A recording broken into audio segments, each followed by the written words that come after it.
Поставив я плату, включив, а мультиварка мовчить, не включається.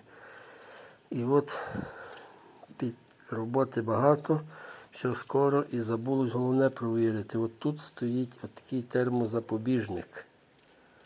От. Провід, він повинен дзвонити провід, а в моєму випадку він не дзвонився. Я вже поставив новий термозапобіжник. Зараз збираю і будемо включати. Тепер, думаю, вже все запрацює. Все, зібрав я. От, включаємо в розетку. От, і все є.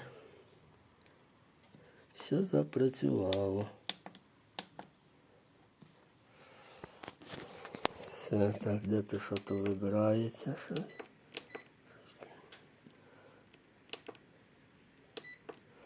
Тут що є.